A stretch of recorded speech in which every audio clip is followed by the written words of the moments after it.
Good morning all of you. 11 physics के अंतर्गत हम बात कर रहे हैं विमीय सूत्रों की उपयोगिता को लेकर कि विमीय सूत्र जो होते हैं वो हमारे दैनिक जीवन में या फिजिकल वर्ल्ड में किस प्रकार से इंपॉर्टेंस रखते हैं। और आज के वीडियो में हम ये देखने जा रहे हैं कि किस प्रकार हम विमीय सूत्रों का यूज करते हुए अलग अलग प्रकार की जो भौतिक राशियां होती हैं उनके मात्रक होते हैं, अलग अलग मात्रक होते हैं, जैसे एमकेएस पद्धति के मात्रक होते हैं, सीजीएस पद्धति के मात्रक होते हैं। तो एक पद्धति के मात्रक को दूसरी पद्धति के मात्रक में किस प्रकार से परिवर्तित किया जा सकता है। तो चलिए बात करते हैं। जैसे एग्जांपल के तौर पे हमको कई बार एनालिसिस करना रहता है कि मान लो किसी वस्तु का वेग जो है वो मीटर प्रति सेकंड है और उसका मान हमको ज्ञात करना है किलोमीटर प्रति आवर्स में।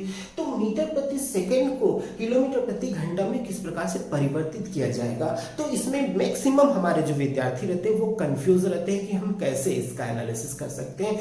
तो आज के बाद आप इसका एनालिसिस करना सीख जाएंगे, अच्छे से जान जाएंगे। तो बात करते हैं, सबसे पहली बात, ये सब कन्वर्ट करने के लिए हमको आवश्यकता होती है मात्रकों के और उनके विमीय सूत्रों की।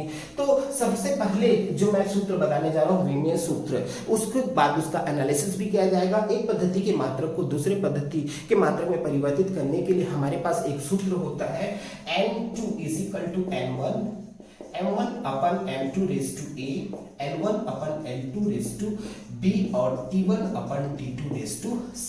हम सारी चीजों का एनालिसिस करेंगे कि यहाँ m1 अपन m2 क्या है, n1 अपन n2 क्या है, t1 अपन t2 क्या है, a b c कहाँ से आया, n1 n2 क्या है, उन सारी चीजों के बारे में अध्ययन करेंगे। और उसको समझाने के लिए सबसे ज्यादा इंपॉर्टेंट है एग्जाम्पल के थ्रू समझाना।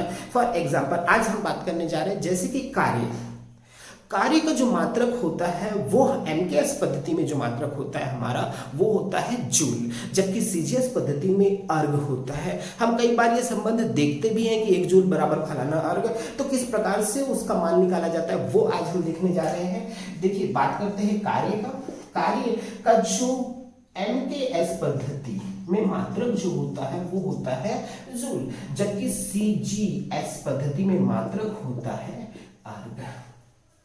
तो आज हम वही काम करने जा रहे हैं। हम 1 जूल बराबर कितना अर्ग इसका एनालिसिस करेंगे, उसका मान निकालने का प्रयास करेंगे। किसकी सहायता से? विमीय सूत्रों की सहायता से। तो चलिए देखते हैं। इसके लिए सबसे ज्यादा इंपॉर्टेंट है हमको जानना कि कार्य का जो विमीय सूत्र होता है वो कितना होता है। तो कार्य का विमीय सूत्र मैं बता रहा हूं ml2t⁻²। तो कार्य का जो विमीय सूत्र होता है ml2t⁻²। तो अब इसका जो एनालिसिस करेंगे इसको बहुत अच्छे से समझ लेते हैं। ये इसका जो बेसिक सूत्र होता है, वास्तविक फॉर्मूला m⁴ और t⁴ जो होता है वो c होता है। तो यहां से हमको क्लियरली दिखाई दे रहा होगा कि a का जो मान है वो 1 है। a का मान हमारे पास क्या है? 1 है। b का मान जो है वो 2 है, b बराबर 2। यहाँ l का घातांक b है, यहाँ l का घातांक 2 है, और यहाँ t का घातांक c है और यहाँ t का घातांक -2 है। तो c का घातांक क्या हो जाएगा? -2। तो a b और c कैसे आया वो तो क्लियरली पता चलेगा कि अगर सूत्र पता है तो उसके घातांक a b c के मान होते हैं। तो ये हमने एनालिसिस कर लिया। अब बात करने जा रहे हैं कि m1 m2, अच्छा ये m1 m2 क्या है? तो नॉर्मल सी बात है, n1 जो है ये मान है प्रारंभिक राशि का कि कितने, उसकी जो संख्यात्मक मान होती है कि कितने जूल को कितने अर्ग में। अगर मैं बोलता है कि 7 जूल बराबर कितना अर्ग है तो n1 का मान जो हो जाता है वो 7 होगा। फिलहाल हमने एक ही लिया हुआ है तो n1 का जो मान हो जाएगा वो हमारा हो जाएगा 1। n2 हमें ज्ञात करना है, इसलिए क्वेश्चन मार्क लगाया गया है। तो n2 = हम भी क्वेश्चन मार्क लगा लेते हैं और उसी के अकॉर्डिंग काम करेंगे। ठीक है, तो चलिए बात करते हैं अब इसका एनालिसिस m1 और m2। तो ये थोड़ा सा हटा देते हैं, m n और t इस पर चर्चा करने जा रहे हैं। तो m मतलब होता है जो मास की बात की जा रही है। तो मास की अगर हम बात करेंगे तो एमकेएस पद्धति में मास मतलब द्रव्यमान का मात्रक क्या होता है? तो एमकेएस पद्धति में द्रव्यमान का मात्रक होता है किलोग्राम। एमकेएस पद्धति में द्रव्यमान का मात्रक कितना होता है? किलोग्राम।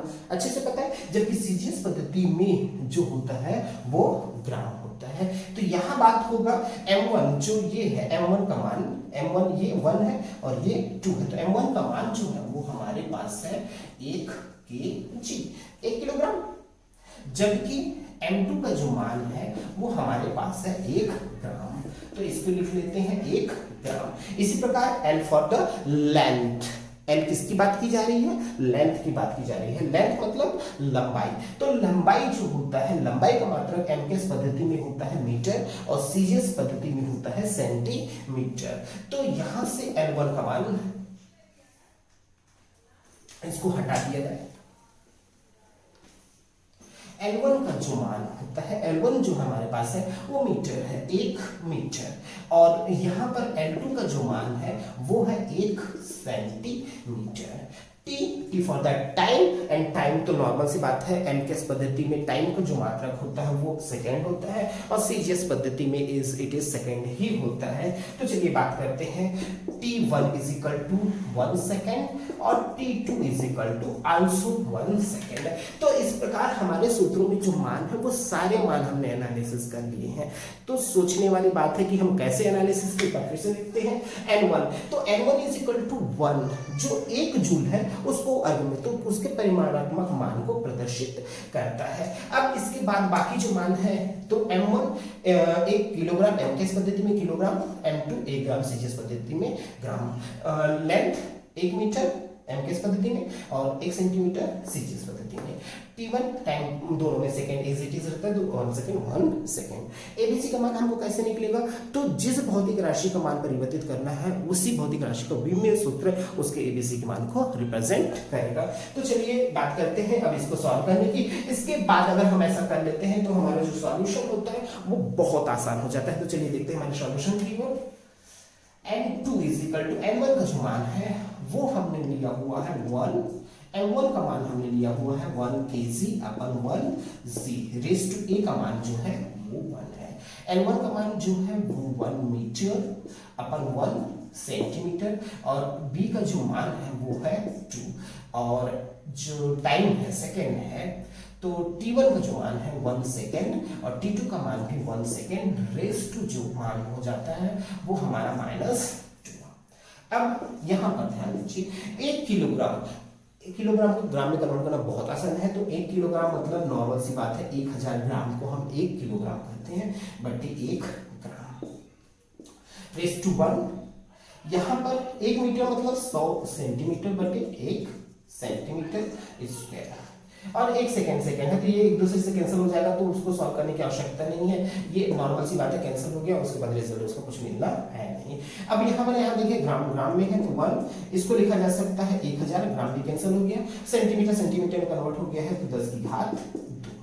तो इस आधार पे अगर हम बोले तो ये 10 की घात 3, 1000 मतलब 10 की घात 3 गुणित 100 मतलब 10 की घात 2, और ऊपर में ऑलरेडी 2 है तो 10 की घात 4, तो इसको बोला जाता है 10 की घात 7। तो ओवरऑल हम ये बोल सकते हैं कि 1 जूल बराबर 10 की घात 7 अर्ग। ये आपको पढ़ाया भी गया होगा कि 1 जूल बराबर जो होता है वो 10 की घात 7 अर्ग होता है, पर कैसे होता है वो इस प्रकार से एनालिसिस किया जा सकता है। तो इस प्रकार हम चाहे तो किसी भी भौतिक राशि की बड़ी इकाई को छोटी इकाई में या छोटी इकाई को बड़ी इकाई में कन्वर्ट कर सकते हैं, उसके मात्रकों को परिवर्तित कर सकते हैं। और ये विशेष ध्यान रखें कि आप जब एग्जाम फाइट करने वाले हैं, बड़े एग्जाम आप फाइट करने वाले हैं, तो उस एग्जाम में ये बहुत ज्यादा इंपॉर्टेंस रोल प्ले करेंगे कि एक भौतिक राशि के मात्रकों को दूसरी भौतिक राशि के मात्रकों में कन्वर्ट करने की, उसकी पद्धतियों में कन्वर्ट करने की आवश्यकता होती है।